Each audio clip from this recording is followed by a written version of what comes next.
Prezados irmãos e irmãs, domingo, ressurreição do Senhor, ressurreição do cristão.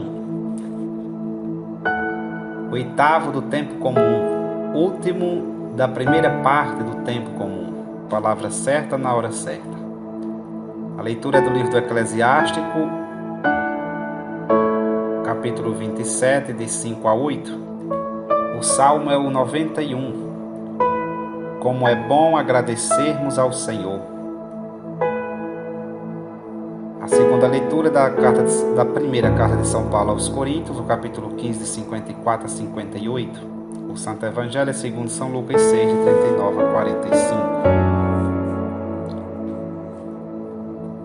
A primeira leitura nos convida ao discernimento. Inúmeras vezes nos equivocamos por precipitação. Ficamos prisioneiros das primeiras impressões e depois vêm as grandes decepções. O ser humano é muito impressionável, por isso nossa história começou com um engano. A serpente nos enganou. Quando alguém é muito inclinado a ser enganado, dizemos que falta-lhe malícia, é ingênuo.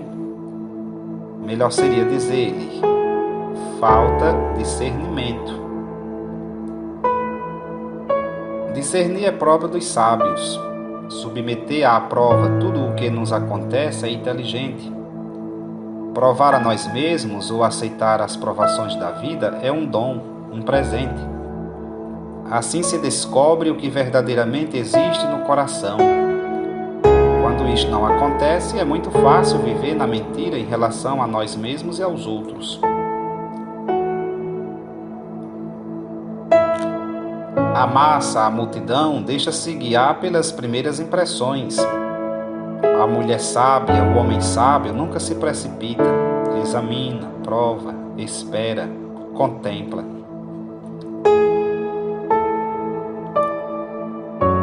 A segunda leitura proclamada neste oitavo domingo do tempo comum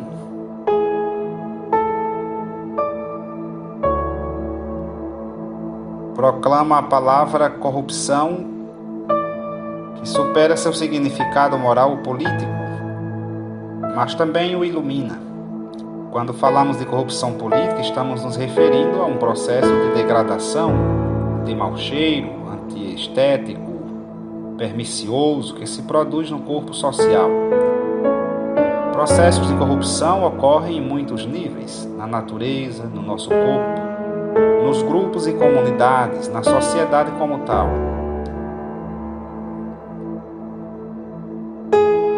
Talvez seja preciso dizer que todo mortal chegará, num momento ou noutro, à decomposição, à corrupção.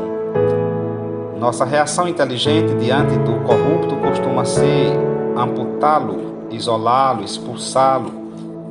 E é bom porque ao menos não contamina nem se alastra.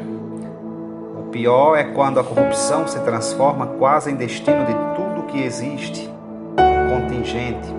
Quando a corrupção cresce e tudo toma.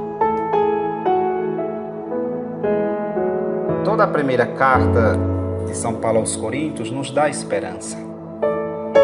Quando este corpo corruptível estiver revestido de incorruptibilidade, chegará um momento no qual a vida triunfa sobre a morte, a incorrupção sobre a corruptibilidade. Jesus foi o primeiro a vencer a corrupção, os corruptos. O que se torna escandaloso é pensar que nós, os cristãos, podemos admitir processo de corrupção dentro de nós. Porque ou estamos do lado do incorruptível ou estamos do lado da corrupção. Já sabemos que Jesus Cristo é o Senhor. Neste Evangelho, somos convidados a lembrar que Ele também é Mestre. Com isso, devemos aceitar e querer ser de sua escola. Somos seus alunos e alunas, seus discípulos.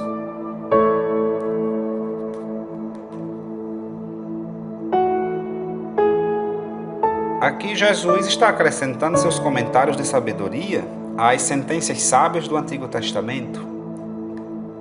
guias cegos, em 2 frases, o mestre nos alerta sobre a liderança daqueles que estão cegos. Como aqueles que estão cegos podem conduzir os outros? Farão se arruinarem aqueles que eles guiam. Mas como é difícil que os guias cegos reconheçam que são cegos. Eles sempre veem. Os que não veem são os outros. Por isso Jesus dizia-lhes que seu pecado era muito grande.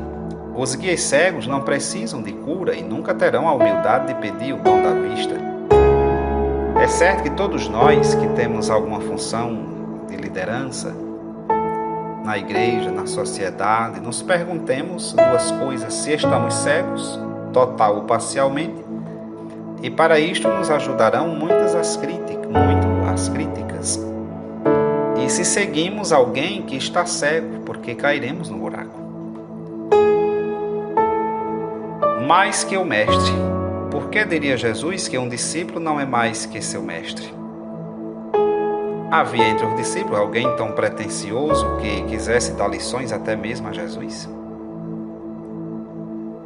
Havia entre seus discípulos quem estivesse disposto a suplantá-lo. Chegaria talvez sua cobiça ao ponto de querer acabar com Jesus, mas mantendo-lhe a marca, o estilo? O cisco e a trave. Que sabedoria encerra esta sentença de Jesus?